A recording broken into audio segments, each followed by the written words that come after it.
Hello, I'm Noreen Burke, owner of Call Clutter Fairy Home Organizing, and this is my YouTube channel, The Crafty Organizer. I had planned on bringing you a video today on an upcycled curbside treasure, except if you've watched me before, you know I get distracted easily, and this was very much if you give a mouse a cookie. I've done that analogy before, where if you want to do this, you have to do this first, but if you do that, then you have to do this, and that was this whole process. So here's the cabinet that someone called me about. They were sweet enough to bring it to me, but I love finding free curbside treasures like this, and I knew the perfect spot that I wanted to put it in.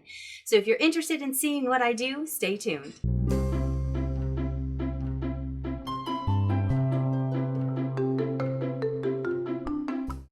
This is the corner that I wanted this cabinet to go to. It's been my problem area since I moved into this garage. If you're new to my channel, you don't know that what you're looking at is actually in the middle of my garage. I've sectioned it off into quadrants, so behind me is storage. This is my craft room, office, and YouTube filming area. To the right of me is my laundry room, and in the back corner is my little workshop wood area. It works great for me because our little bungalow in California is very small. So in my garage, there's an upper storage area, and that's where I've been trying to fit things into this corner. But there was a large support piece that was coming underneath, and it has prohibited me from doing anything. So there's been a lot of different changes over time trying to make it work, and none of them have been happy. So when I saw this cabinet, I thought, number one, it'll act as support. I can take that beam out, it'll support there.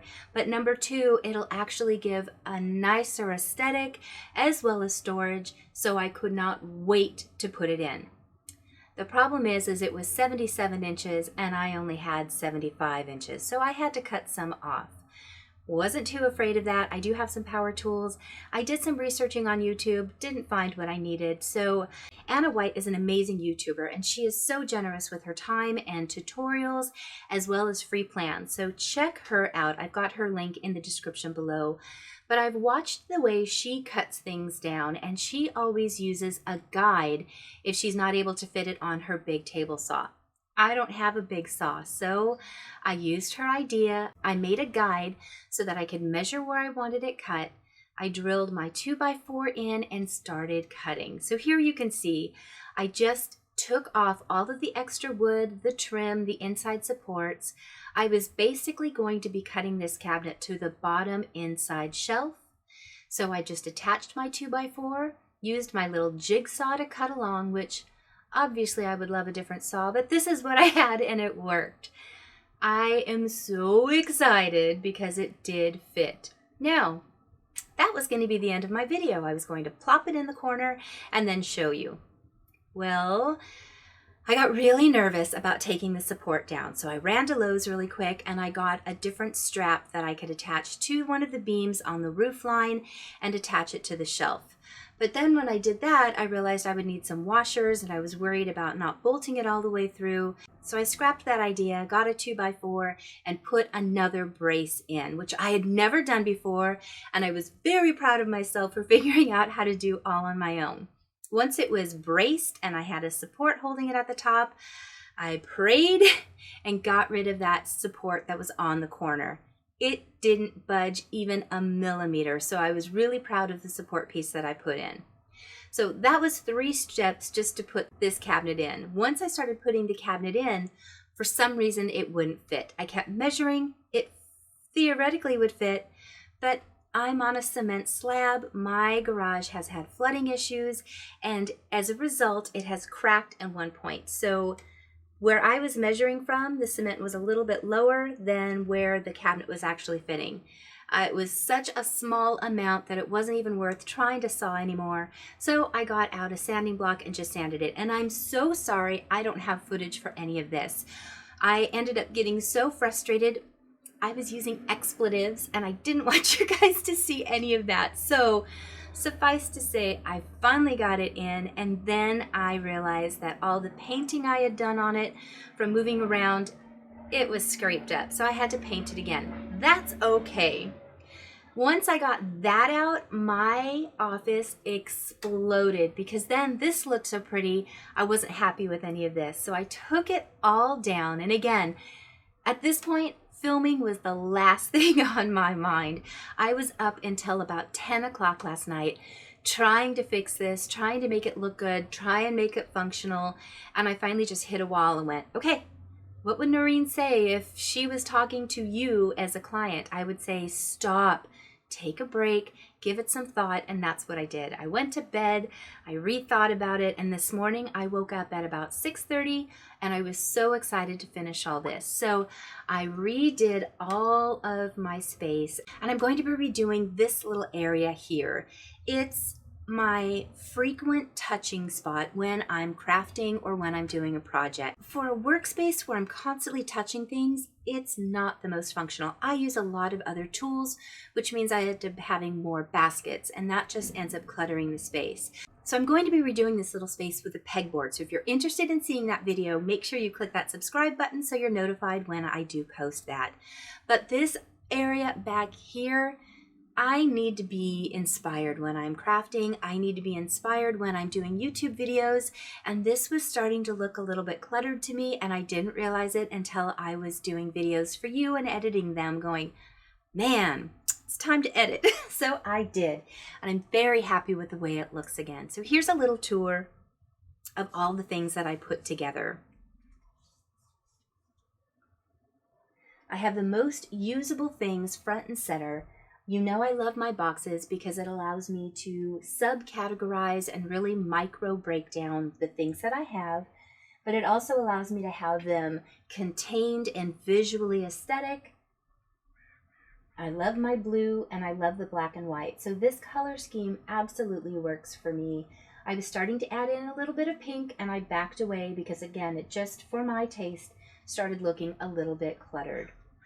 But this work area here is what I'm really excited about revamping. I've always got a lot of miscellaneous, and I know you crafters have this as well, because we get things, we think we want to do a project with it, but we don't know what. This is my, I don't know what I want to do with it yet, but I'm excited to have them as a resource for when I do feel creative. But this little hutch, I'm so excited about. It is not as functional as it could be, and I admit that. However, with it being an odd-shaped corner and being a transition from my work desk area into the craft area, I think for me this is the best solution. It looks so nice. I have this little wood piece transitioning from the corner case into my regular bookcases.